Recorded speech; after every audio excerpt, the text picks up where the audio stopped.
How you doing today? I hope you're doing well. In today's video, I'm going to show you how to replace the coupler on a Doosan 185 air compressor. So let me show you what's going on with it. Okay, so the complaint on this air compressor was the customer would start it up and it wouldn't make any air pressure. It wouldn't do anything. Engine would just run and that's it. So brought it to me and I diagnosed it as, just want to get that to quit flashing.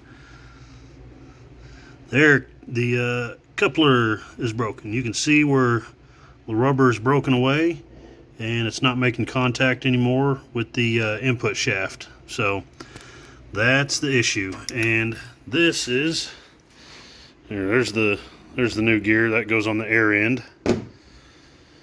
But this right here is what the coupler should look like.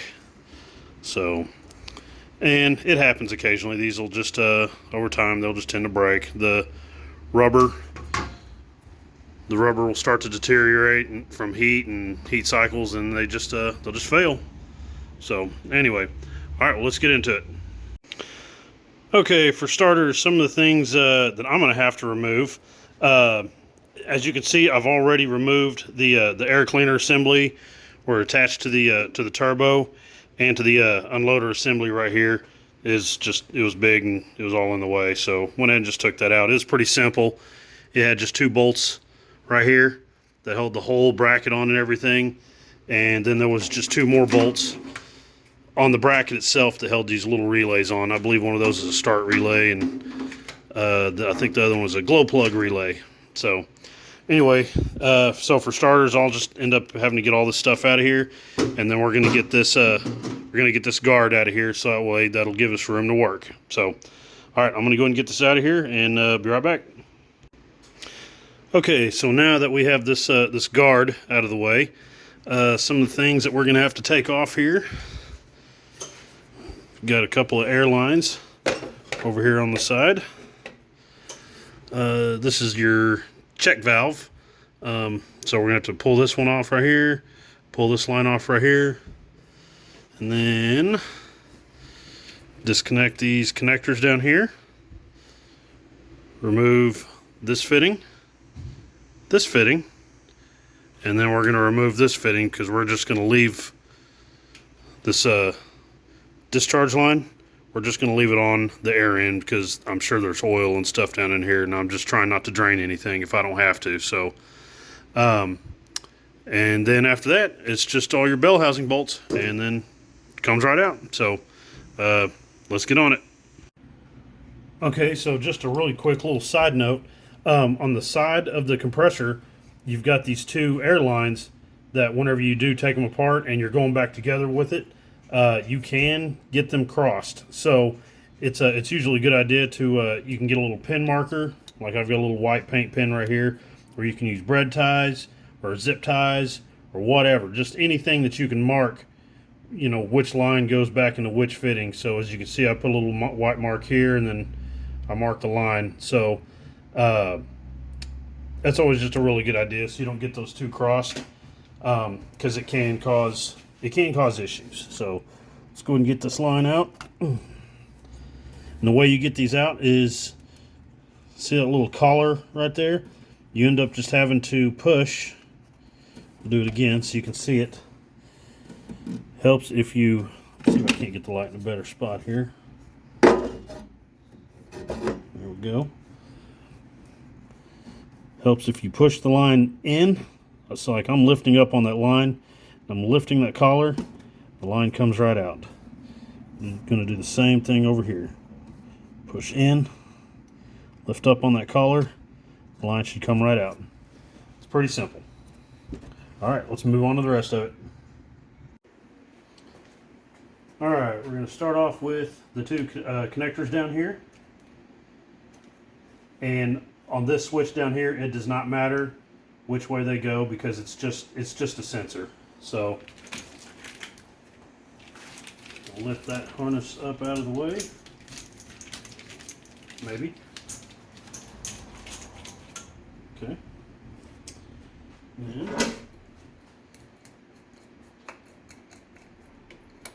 take this off. off right here.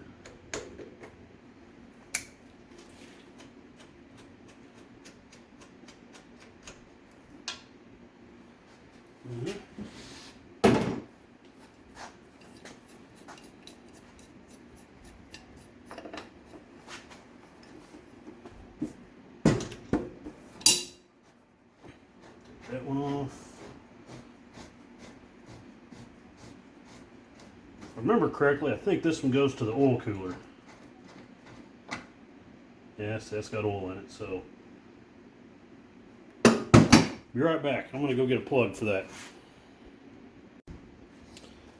Okay, so I'm gonna use my my little suction tool here, and I'm gonna go ahead and just extract some of that fluid out of this line so it doesn't chance making any kind of a mess. Let's see.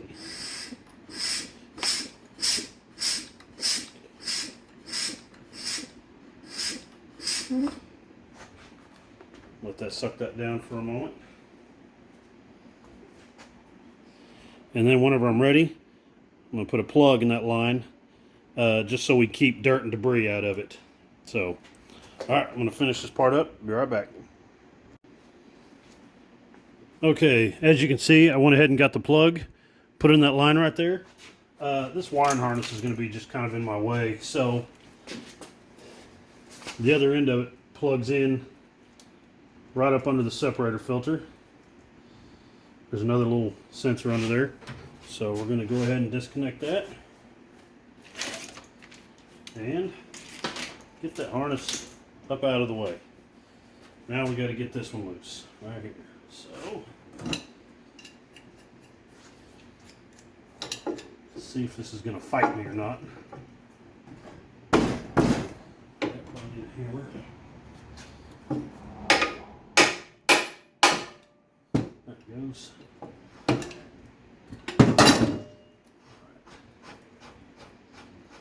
Shouldn't be anything in this one. If it is, it'll be down here halfway down on the line.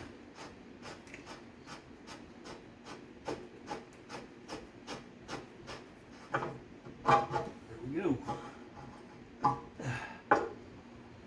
Okay, same thing. Don't want to get a bunch of dirt and debris in there. So I'm going to take a plug, push her on down in there.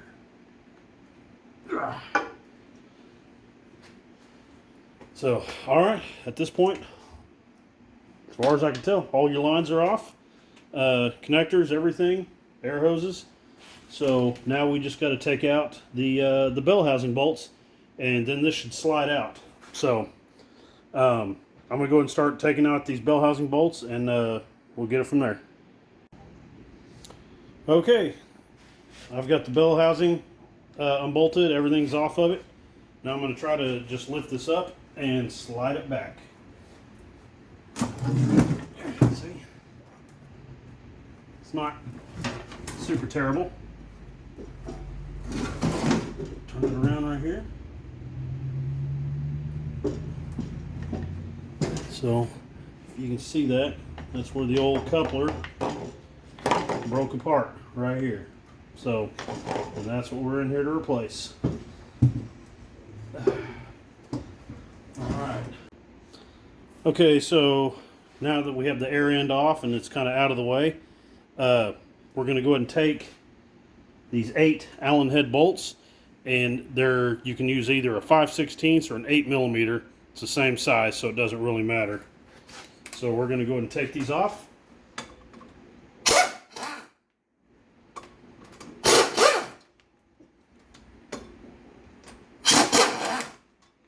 May not be able to reach some of these others with this in the way.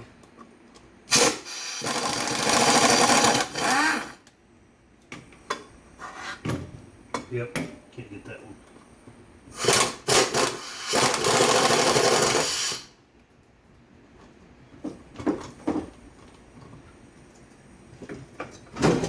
There we go.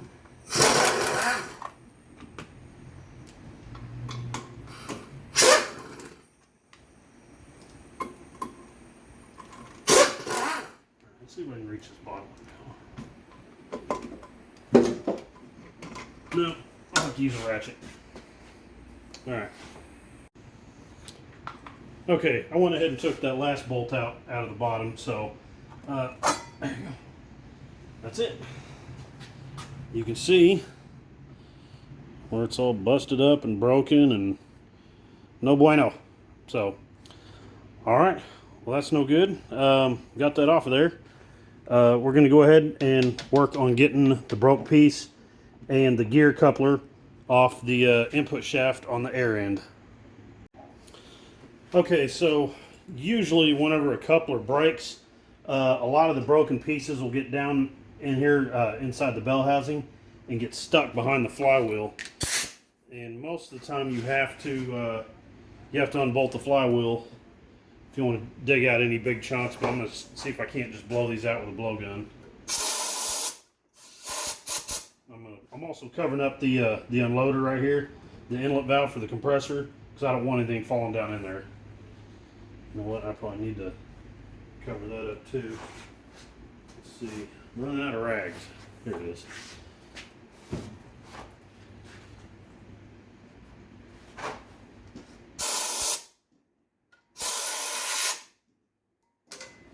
Big chunks right there. See, big old nasty pieces.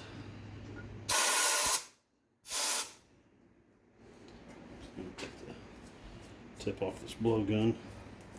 There it goes. Get up in there a little further.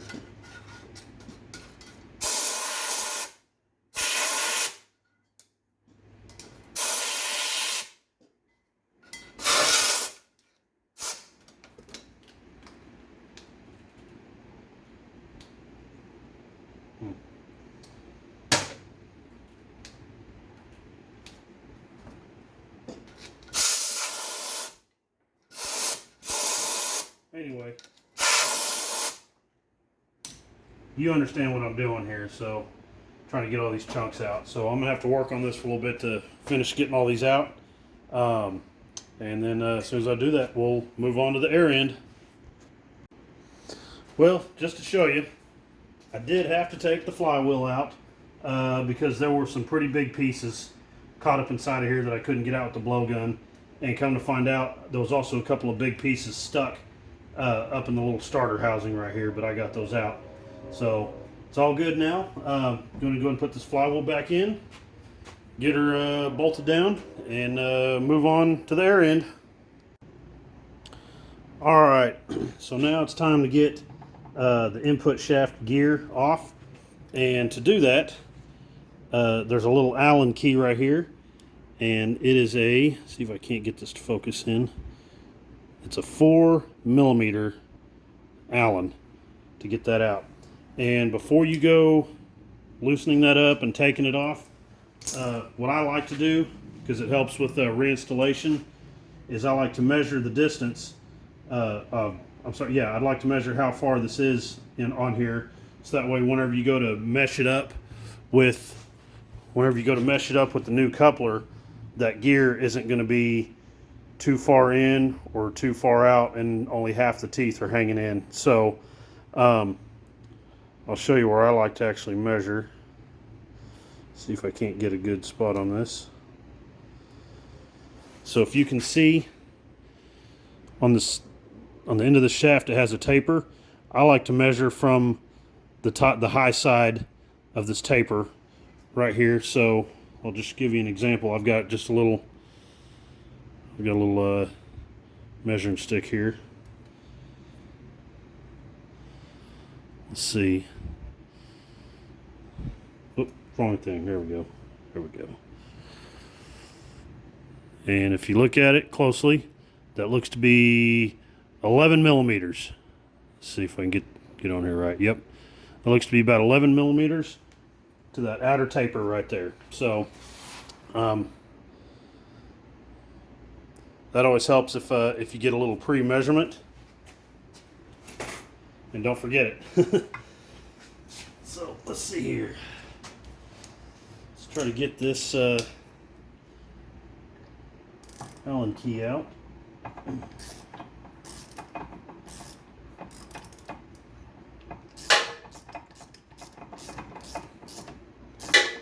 I don't remember if you have to take it all the way out or not. I don't believe so. I'm just going to leave it kind of halfway in there. Probably gonna have to get a pry bar. Yeah, to get that off. So, all right, let me go get the right kind of pry bar, and I'll be right back. Okay, so normally I would probably just use a gear puller on here to pull this off after you loosen the Allen key, but I didn't bring my gear puller with me, so I got to do this the old-fashioned way. Hopefully I can get this off of here. So yeah, I can already tell it's gonna fight me. So okay, well, so you get the gist of it. Usually you can use a couple of pry bars, maybe 2 pry bars, and come in from both corners and pry it off, or you can use a gear puller because there is a taper on the inside of the shaft right here, you know, for a gear puller to rest against. So anyway, I'm gonna have to fight this for a little while and then get that off there, and we'll come back whenever I'm ready to install the new one. Okay, so I ended up having to take off this broken piece right here. I just went ahead and slid it off the old coupler, or off the old input shaft gear. It took me a few minutes. It was kind of a pain in the butt, but finally got it off of there. I don't feel like running all the way into town and getting my gear puller, so there's actually nothing wrong with this, and it's spaced right where it needs to be. So I'm just going to reuse it. I went ahead and put the Allen key back in and snugged it down, and then we're going to go ahead and just install the new coupler and put this back together. So it's pretty much just a matter of getting the bolt holes lined up like so. Just grab the bolts and hardware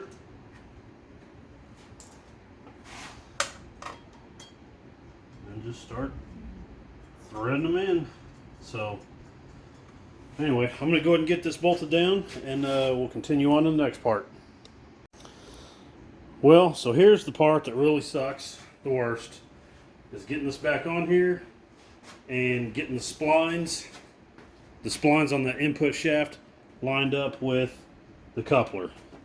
So as you can see, I already have the coupler on, and I got all the bolts tightened down. I German torqued them, you know, they're good and tight, so it'll work. I've never had a problem with one yet. So let's see if I can't just manhandle this thing up on here. There it goes. Okay.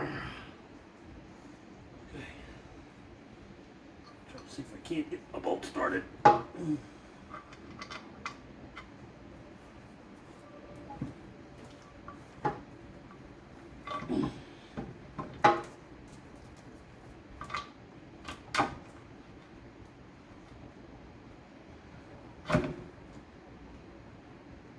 Okay.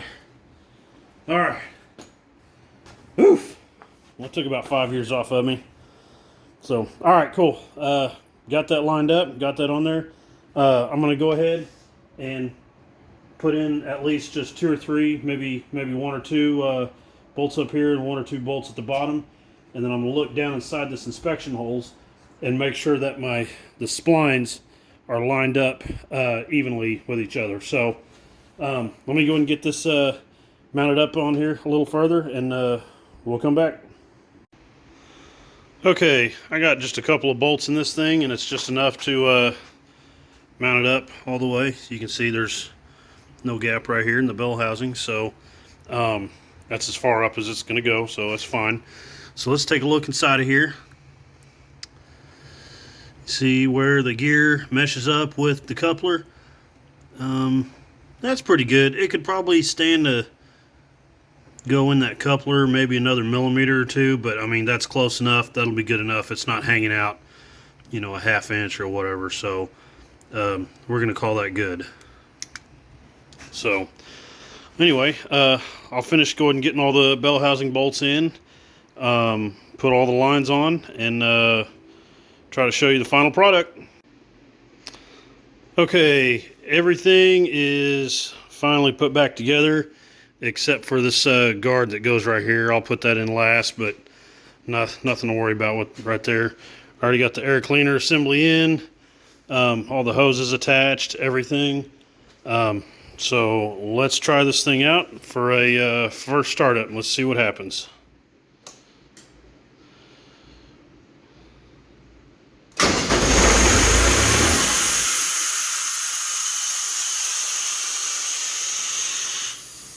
Well, definitely did something there.